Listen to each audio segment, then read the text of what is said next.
Hello students, welcome again. Students, in today's lecture, we want to discuss Henrik Ibsen's contribution to English drama. We know that Henrik Ibsen has been considered a revolutionary dramatist of the English literature who lived towards the end of the Victorian era, and he became the father of modern English drama. George Bernard Shaw, who himself is a dramatist next to William Shakespeare, he also has appreciated Henrik Ibsen, and he said that Ibsen is the giant among the moderns. So this statement tells us that Ibsen is a very important as far as modern drama is concerned. Not only this, Arthur Miller, who himself is an extraordinary literary personality, has also appreciated Ibsen's contribution and said that Ibsen is the greatest modern dramatist. He is the father of contemporary drama. Now, contemporary means we are talking about the end of 19th century and the beginning of the 20th century. And Arthur Miller further said that his influence on the art of dramatic writing throughout the world in the 20th century is incalculable. You cannot calculate how well Ibsen has contributed to the development of English drama in the modern times. So there are hundreds of critics and scholars who have appreciated Ibsen, Henrik Ibsen, and his contribution. So, he is a renowned English playwright who was born in 1828 and died in 1906. So, when you see this span, you can say that he was living during the Victorian era, but most of his important plays we find towards the end of this Victorian age, end of the 19th century, and also in the beginning of the 20th century. Goss, A Doll's House, Hedda Gabler, these are some of the revolutionary works written by Henrik Ibsen.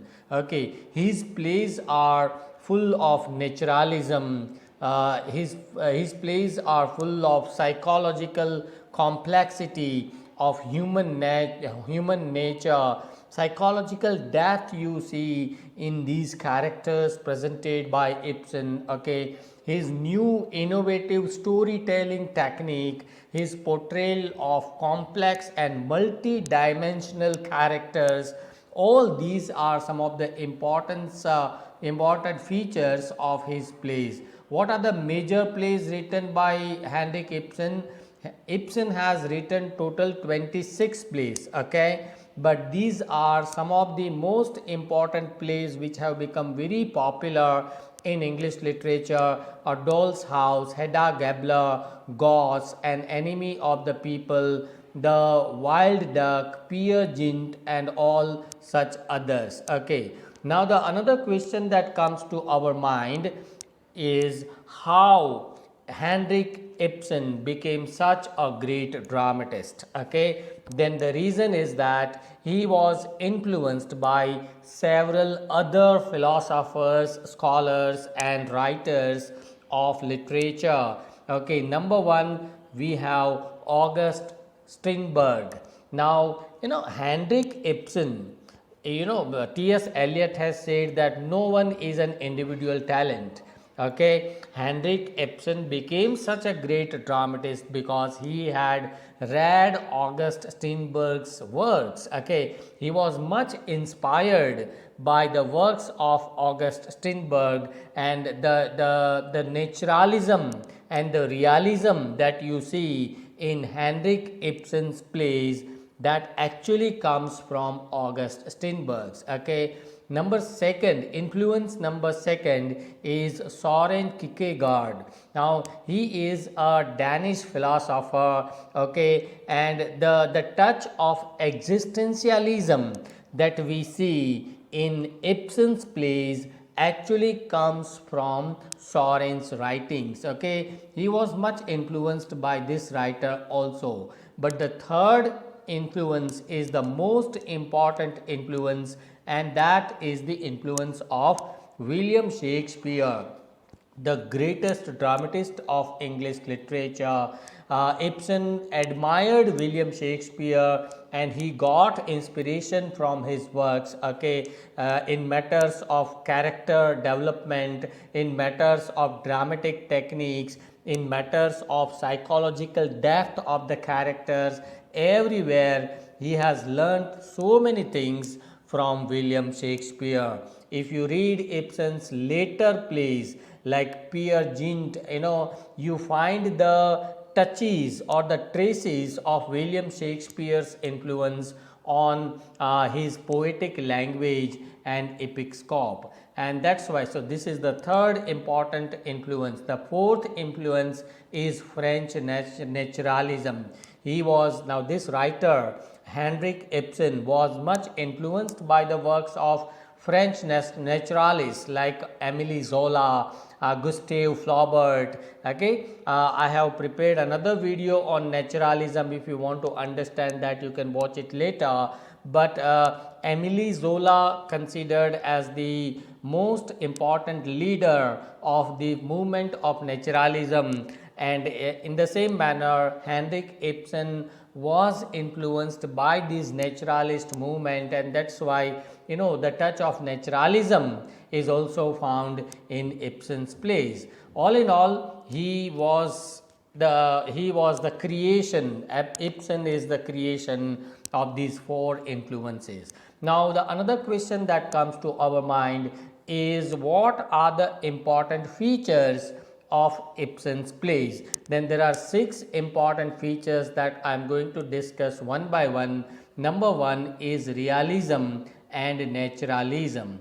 If you read his plays like A Doll's House, Hedda Gabler, Gauss, and all such plays, you find ordinary characters presented in everyday situation and focusing on the psychological complexities of the lives of these characters. So live touch, real touch has been presented by Henrik Ibsen in his plays. Ibsen's portrayal of real life situations, real life issues and problems are projected and presented by Ibsen in his plays, and that's why there is a touch of psychological realism in his plays. Okay, so that is one important feature of his plays. Another important feature is feminism and gender issues, right? Gender issues means how males have been dominated the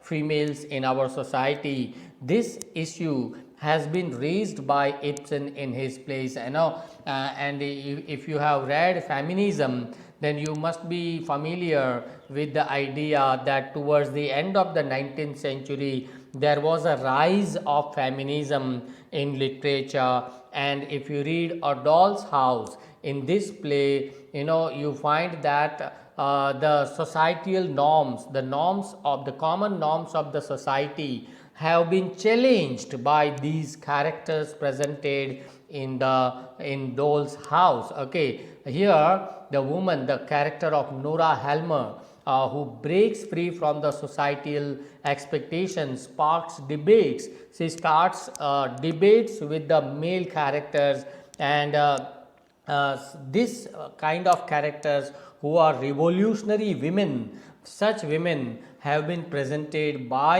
Henrik Ibsen in his plays, and that's why you can say that he has addressed some very common issues like how women have been oppressed by men. These issues have been presented by Ibsen in his plays, and not only this, he has presented women as revolutionary characters. Okay, The third important feature of Ibsen's plays is psychological depth. In Ibsen's plays, you find that there is much focus, much attention on the psychological development of the characters. Okay, they are a little bit kind of psychological drama. You see, in the beginning of the 20th century, Virginia Woolf gave a new concept of writing novel. Stream of consciousness technique was innovated in the beginning of the 20th century. In the same manner, in drama also, in the hands of Henrik Ibsen, you find this psychological touch to the character and to the stories. His characters are highly complex and multi-dimensional. Their desires, their aspirations, their fears, okay, all such things have been dealt with psychologically by Ibsen. The English playwrights like G.B. Shaw, George Bernard Shaw, Tennessee Williams, okay, in fact these people are much inspired by Ibsen's writings and Ibsen's psychological depth of the characters. Fourth important issue is social and moral criticism. Ibsen is a dramatist who has criticized the common social norms which had been prevailing in his times. Okay, he also criticizes the moral norms which have been decided by the tradition.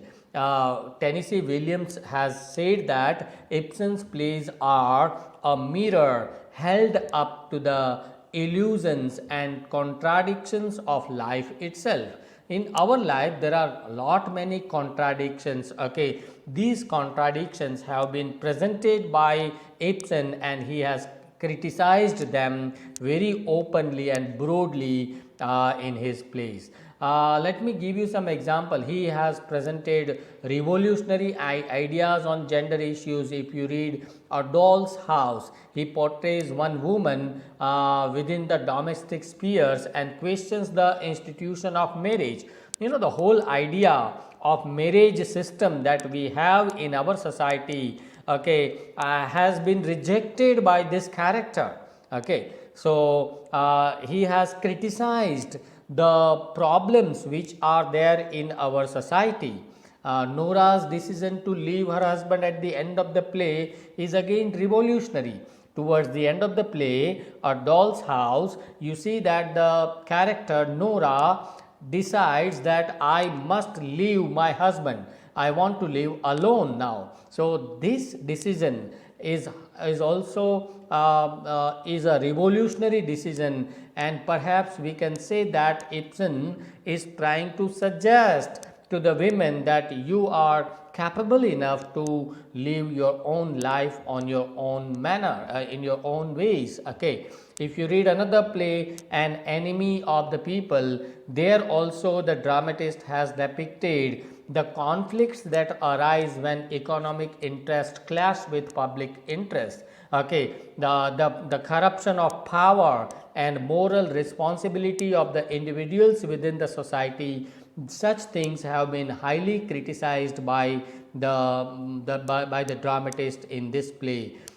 Fifth important feature is play structure and technique. If you examine Ibsen's innovative play structure and technique, has influenced many other dramatists of English literature like George Bernard Shaw, Arthur Miller, and so many others. His use of symbolism, his use of dramatic irony, and his ability to bring suspense in his story. Okay, these are some of the important techniques which are used by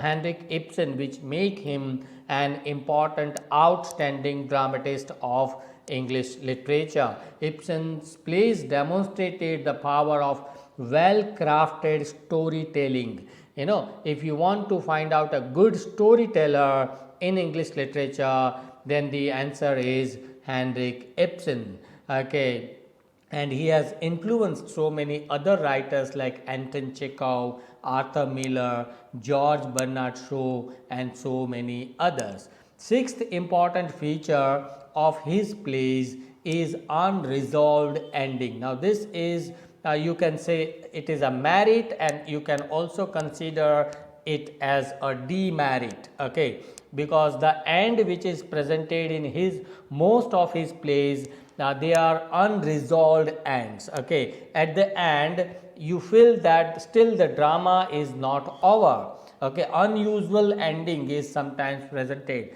For example, Gauss, in this drama the play concludes with an open-ended ending. The play confronts taboo topics like sexually transmitted diseases, okay, and societal hypocrisy. Such taboo, unwanted topics have been presented by the dramatist, and the problems are not resolved at the end. The unresolved ending leaves the audience thinking about the implications of the characters' actions and broader moral and social questions raised throughout the play. So sometimes what happens that the dramatist raises a problem, presents a problem, projects the problem, but then he doesn't give you a solution.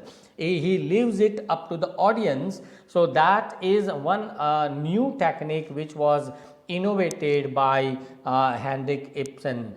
Now some people consider this as a merit, and some other people consider it as a demerit also, okay. So these are the 6 important features of Ibsen's plays. Let me conclude the whole discussion by saying that he has been regarded as the father of modern English drama. Modern English drama means in the beginning of the 20th century, okay, and he is the forerunner of the theatrical movements such as realism, naturalism, symbolism, existentialism, okay. If you want to find realism in drama, you need to begin with Ibsen. If you want to find naturalism and symbolism in English drama, modern English drama, you need to read the plays of Henrik Ibsen, okay.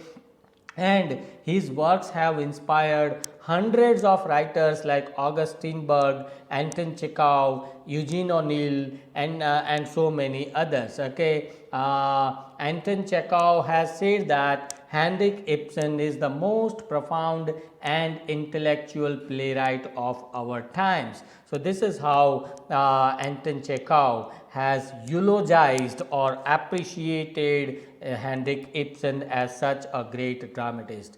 Now here I come to the end of this video. If you have any doubts or questions, do write to me in the comment section of this channel, and please do share this video among all your friends and classmates. Thank you for watching. Thank you.